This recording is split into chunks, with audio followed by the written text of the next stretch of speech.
اعوذ باللہ من الشیطان الرجیم بسم اللہ الرحمن الرحیم الصلاۃ والسلام علیک یا سیدی یا رسول اللہ وعلی آلک واصحابک یا سیدی یا حبیب اللہ۔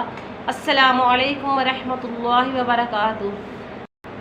ناظرین، آج میں آپ کے ساتھ جو عمل شیئر کرنے جا رہی ہوں وہ خیالات کے حوالے سے ہے کہ انسان سارا دن کچھ نہ کچھ سوچتا ہے۔ سارا دن انسان کا جو دماغ ہے وہ سارا دن کچھ نہ کچھ سوچنے میں لگا رہتا ہے۔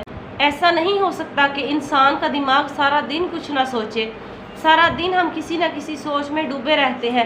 ہم جو بھی کام کر رہے ہوتے ہیں اس کام کا خیال ہمارے دل میں ہوتا ہے۔ ہم نے جو کام اور کرنا ہوتا ہے اس کا خیال ہمارے ذہن میں ہوتا ہے۔ ہر بات ہمارے ذہن میں، ہمارے دل و دماغ میں گھوم رہی ہوتی ہے۔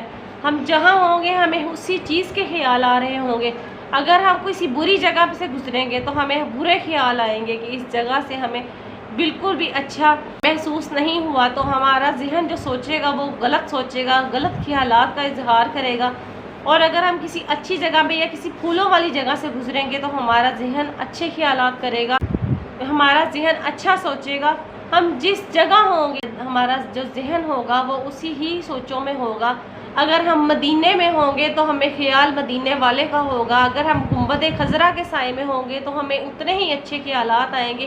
ہم مکے میں ہوں گے، ہم رب تعالیٰ کے گھر میں ہوں گے تو ہمیں وہاں کے خیال آئیں گے، ہماری سوچیں وہاں کی آئیں گی۔ بس ہر وقت ہمارا ذہن کچھ نہ کچھ سوچتا رہتا ہے۔ لیکن آج میں آپ سے صرف اتنی بات شیئر کرنا چاہوں گی کہ جب بھی آپ کو کبھی برے خیال آئے، کبھی آپ کو بری سوچیں آئیں، تو صرف اور صرف آپ اپنی زبان پر درود پاک کو جاری کر لیا کریں۔ ہر وقت آپ درود پاک پڑھا کریں۔ درود پاک پڑھنے کی بہت ہی زیادہ فضیلت ہے۔ آپ کے جتنے کام رکے ہوں گے سارا دن آپ کے سارے کام آسان ہو جائیں گے۔ صرف آپ نے اپنی زبان پر درود پاک جاری رکھنا ہے۔ ہر وقت آپ اپنی زبان پر چلتے پھرتے، کام کرتے، اٹھتے بیٹھتے آپ درود پاک کا ورد کیا کریں۔ انشاءاللہ تعالیٰ آپ کی زندگی آسان ہو جائے گی۔ آپ کے جو ذہن کے برے خیال ہیں وہ ختم ہو جائیں گے۔ درود پاک کی برکت سے آپ پر اللہ پاک اپنا کرم فرمائے گا۔